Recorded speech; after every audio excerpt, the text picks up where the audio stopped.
I'm Brandy Cruz, and this is Undivided. Undivided is brought to you by 1530 Mortgage. Visit them at 1530mortgage.com. Today, a tale of two cities, why one Seattle resident has taken it upon himself to document what life is like living in the heart of the city, his unique view of the good, the bad, and the unbelievable. I just want to show how egregious we've let the situation get. Plus, why one man's pain Sometimes I feel myself not want to be around people who have a brother to turn to. should serve as a call to action for lawmakers on both sides.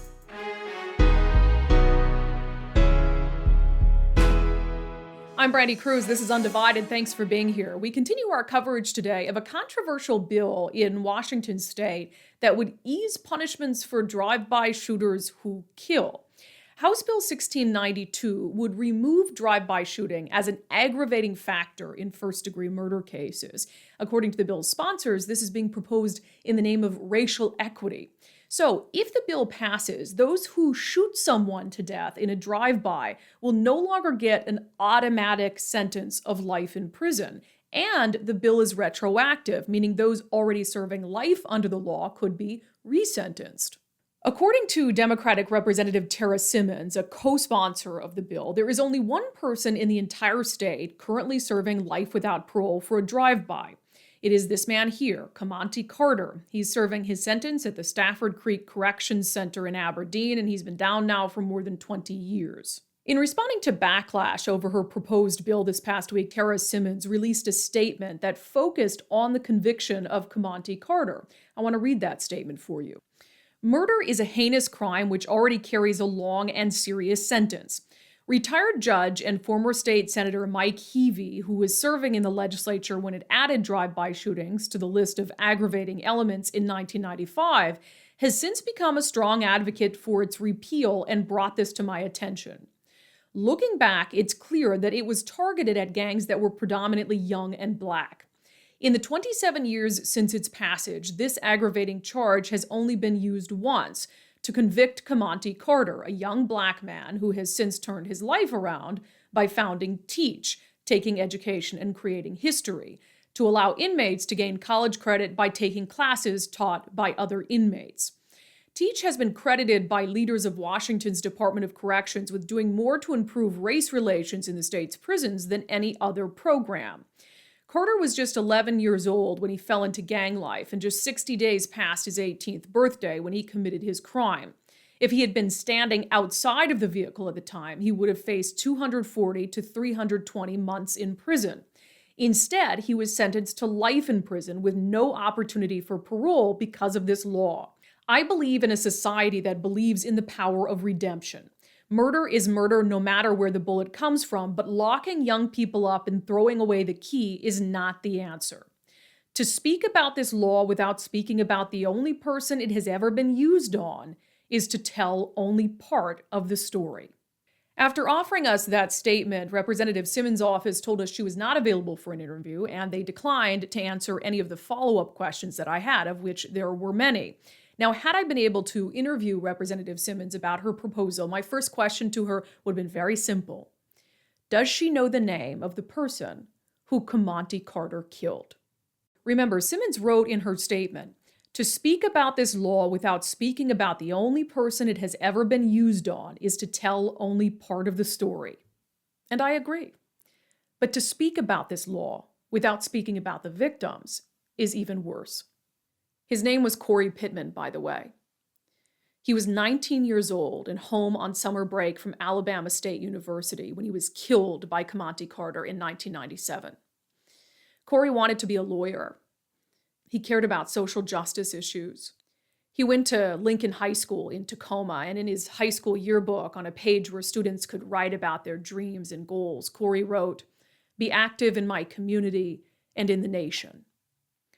But those dreams and those goals died with Corey on Tacoma's hilltop when Kamonte Carter, armed with a MAC-90 rifle, sent 19 rounds piercing through his car. Democrats behind this proposal want to act as if Kamonte Carter is the victim of a racist criminal justice system. But Carter is a victim of his own making. Corey Pittman was not.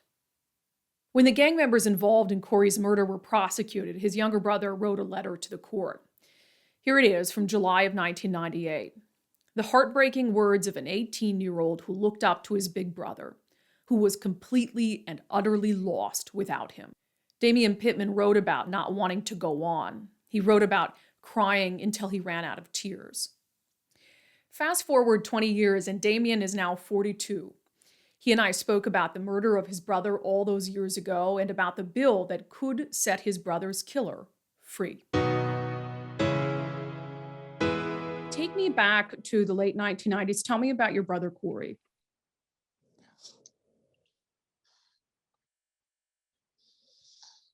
Uh,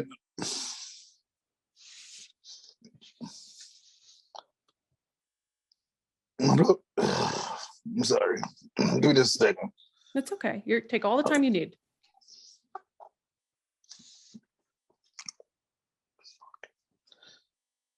Brother was just a good dude. It's like I don't know how to explain it. It's like the best dude I've ever, best person I've known. No one that I've met didn't like my brother. Generous, smart, giving. It's just I don't know. It's everything that that a person would strive to be.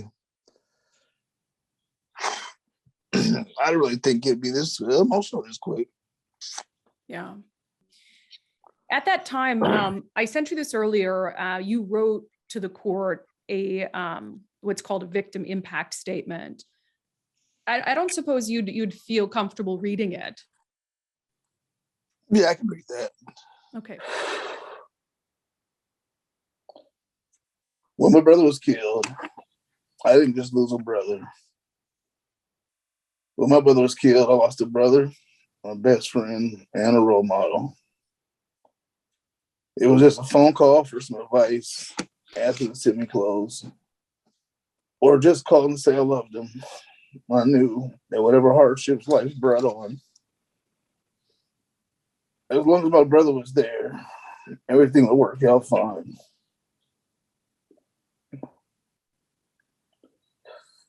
But now that's been taken away from me. I sometimes feel I can't go on. So much was taken from me in one night. I still have dreams that my brother's alive. And when I wake up, I realize it was all a dream. I just feel like crying until I can't cry anymore.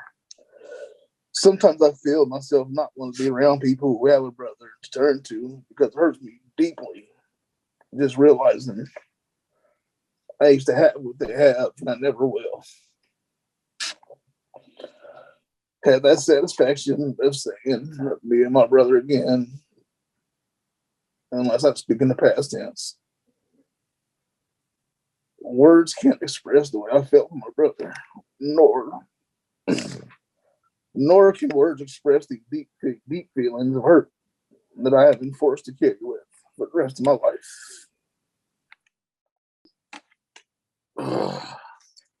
Damian, it's been more than 20 years since Corey was killed, and obviously it still has a pretty profound impact on you. When you read those words that you wrote when you were 18, I guess, do you go back to that place? Can you recall the impact that had on you as an 18-year-old? The words I use now that I'm older, a little more articulate, might have been different, but the sentiment and the feeling is the same. I contacted you because of this bill, House Bill 1692, that's been proposed. First, I should ask, did any lawmakers contact you about the bill to let you know that they were considering putting something like this forward? No, the first time I heard about this is when you contacted me, and then I looked it up a little bit to just see what it's about. But that's the first time I've heard of any of this. On its face, what is your reaction to that proposal? Well, on the face, it just seems kind of ridiculous because, murder is murder. I think people are murdered. There's reasons and they have them, but a drive-by shooting is not an accident. You didn't get to an argument and kill someone. Every drive-by shooting is premeditated. You knew what you were doing to go do. So to say it's not aggravated, you knew that day, I'm going to try to kill someone. And so when you're doing it from a car, they don't know what's coming up. They can't run from you. Nobody's faster than the car. They don't have any chance. So I don't understand how that's not aggravating. Like, what circumstances do you need to say this is more heinous than anything else? Did you believe then, and do you believe now that Comanche deserved and deserves to spend his life in prison? Yes, I believe then. I believe now. I believe, it's you killed someone. They had a Mac 90. It's as big as an AK-47 essentially. You saw people. You hunted them down. They chased them down in the car and shot them up and killed them. That's what else do you need to do? What's the deterrent of crime if you know you can just get out? 20 years is that long. I remember 20 things I did 20 years ago like they were yesterday. Maybe he did change for the better, but that doesn't mean that you shouldn't be in prison still. What would you like to see as someone whose family member was killed in a drive-by shooting? What would you like to see lawmakers prioritize? I would really, and that's actually a very good question. So I've pondered this, and not just about because of my brother being killed because of gang violence. But if you look at the gang violence, even from LA and just across America with the Crips and the Bloods and other ones, it's insane. What's going on in Chicago is insane. But it looks like people are worried about the people that are in prison, but there's nothing to do to helping out to prevent them from going to prison in the first place. What about social programs to stop kids from leading to crime? What about getting education better? We all know education systems in poor neighborhoods are worse because the taxes don't go there. So about getting development for that, more resources in the community to prevent violence, prevent gang violence, prevent joining gangs, instead of saying, well, he joined the gang, killed someone. Let's get these guys out. What are they doing to prevent it? So to say something that's racial and use the drive-by for it, but they're doing nothing else in the communities to fix anything, that just doesn't seem sincere. So bottom line is, Damian, if you had a vote on this, or if you could speak to lawmakers in Olympia, how would you tell them to vote on House Bill 1692? If unequivocally, no, don't approve it. So where do we go from here? Obviously, I hope that the sponsors of this bill will acknowledge that it is misguided. I hope they'll take the time to speak to Damian Pittman and his family. I hope they'll understand how important it is to speak with those most impacted by the bills they put forth. Now, there's something else that I hope comes out of this as well. There is a lot of Republican opposition to House Bill 1692, as there should be. But I really hope that that opposition is about more than just making a point in an election year, about more than just using it as an opportunity to point out the misguided priorities of Democrats. There must be meaning behind that opposition and a sincerity of intention. For Republicans who are speaking out against House Bill 1692, I would ask you to show your support, your enthusiastic support for community investments. I'd ask you to support increased spending, yes, increased spending on programs that help keep youth out of gangs, money for economic development in communities most impacted by crime. And perhaps in exchange, maybe Democrats can acknowledge that we do need law enforcement solutions as well, and that we need a commitment that violent criminals will be held accountable to the fullest extent of the law. In fact, might I suggest that Republicans opposed to 1692 work with the Democratic sponsors and come up with different proposals, with proposals that actually get to the heart of the problem? Because none of us want to be arguing about how long someone should spend in prison. Instead, our common goal should be keeping them out of prison in the first place. All right, for those of you watching, you probably are familiar with the deteriorating state of downtown Seattle based on what you see on the news, local news, national news, the homeless issues, the drug issues, the increased crime. But I think that we also forget that for tens of thousands of people, they actually live downtown. That is their daily reality. And for one man who's living in the heart of the city, it is a reality that he is documenting for the rest of us. In the 1954 movie The Rear Window, L.B. Jeffries watches the outside world unfold. Through his windows, he has a front row seat to the good, the unusual, and the unbelievable. Let's modernize that story a bit. Fast forward 70 years, a downtown Seattle high-rise. Meet our protagonist, Brad Foster. It's very quiet today. Nothing crazy is going on, just ordinary traffic. From his 29th story apartment, he can see it all. The city's stunning waterfront, the changing seasons, and below, a changing landscape. Seattle's become this dichotomy of this beautiful emerald, majestic blue water, mountains, evergreen city. And at the same time, it's a city that is deeply flawed. Guy is shot dead right under my building. We'll sit out and watch TV on the couch. We're like, oh, is that a gunshot or is that? Unlike in the rear window where Jeffries is stuck inside with a broken leg, Brad does leave his apartment, often taking videos of what he sees, something he started doing as the streets got worse and worse over the past few years. I didn't usually see drugs on a daily basis in 2018, but if I take a walk around this block, I will see somebody doing heroin. There's foil, there's needles on the ground, and there's just a lot of trash. Brad started posting those videos on Twitter, sometimes accompanied by some strong language for elected leaders. Like this video from a shooting in October right outside his window. Brad writing, "Shots fired at 2nd and Pike. Clean up 3rd Avenue. How many more people need to f***ing die? I could get shot walking home to my apartment. This is a drug and crime problem, not a homeless problem." It can be very hard in this city to say the things that you're saying. Yeah. You get called a NIMBY, you could get called right wing. If you point out Yeah. what is obvious, Yeah. what anyone can see with their own eyes. You've used some strong language on Twitter, some Yeah. frustrated language directed at elected officials. Are you worried about speaking out about it and what people might think of you? I think I stopped worrying about that a long time ago.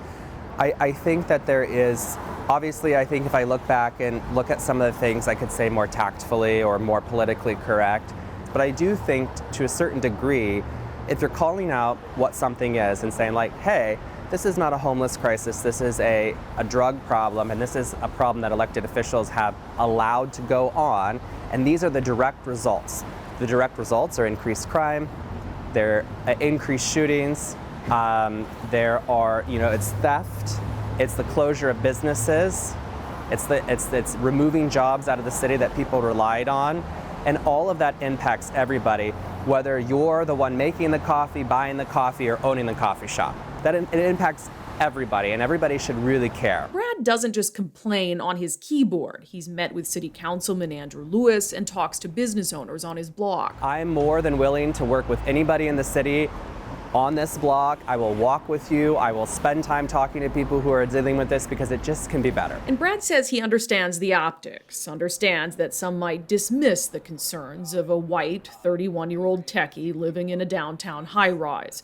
But given his unique vantage point of the problem, he hopes elected leaders will at least take the time to listen. There are people who are going to look at you and say, look at this guy in his half zip with his latte. I know. Like he doesn't care Yeah. about people who are struggling. What would you say to them? So I will say that I think that's a valid point to make, because I think at face value, you say, okay, this person lives in a high rise. I can look up and see how much it costs. He's dressed a certain way. I can look up and see how much his clothes cost. He works at Amazon. I can generally derive what salary it is. But what I'll say is that you don't always know people's background. I grew up in Hilltop, Tacoma. I was very, very poor. My parents actually moved us away from Hilltop and to a different state, Tennessee, actually, because they couldn't afford the rent, even in a very low income neighborhood. And I've had to work really hard to get to where I am. And I'm coming from a place of it doesn't matter what your socioeconomic background is. If you want to walk from 2nd Avenue to 3rd Avenue, you shouldn't have to fear that you might get mugged or raped or stabbed. I just want to show how egregious we've let the situation get.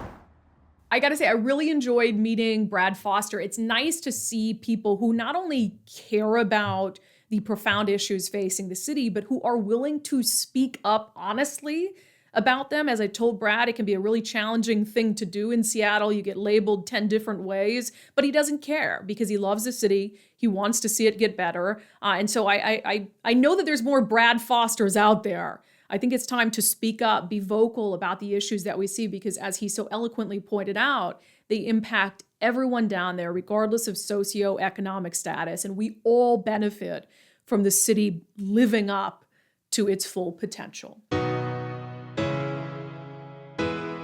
All right, thank you so much for joining us on Undivided. Undivided is brought to you by 1530 Mortgage. You can visit them at 1530mortgage.com. Until next time, thank you for watching. It shows your commitment to giving common sense a comeback.